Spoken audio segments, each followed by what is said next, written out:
আপনাদের শোভাযাত্রা প্রদর্শন করুন।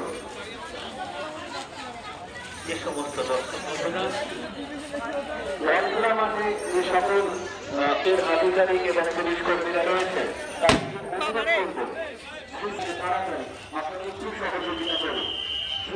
রানাঘাটের জেলা কমিটির পিছনে আরো 6টি জেলা কমিটি রয়েছে।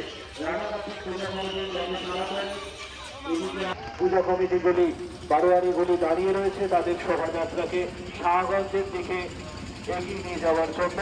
শাহগঞ্জের মানুষেরা অপেক্ষা করছে বাঁশবেড়িয়ার এদিকে যে সকল পূজা বারোয়ারি রয়েছে পূজা কমিটিগুলি রয়েছে তাদের শোভাযাত্রা দেখার জন্য। সঠিক বারোয়ারি রয়েছে অপেক্ষা করছে ভালো তাদের শোভাযাত্রাকে বাঁশবেড়িয়ার পথ পরিক্রমা করবার জন্য। মাঝে মাঝে আমরা ছোট ছোট করে কিছু লিখে যারা কমেন্ট সেকশনে কমেন্ট করেছেন তাদের কমেন্ট সেকশনে করার চেষ্টা করছি। চক্রবর্তী চন্দননগর যেমন রাজু থেকে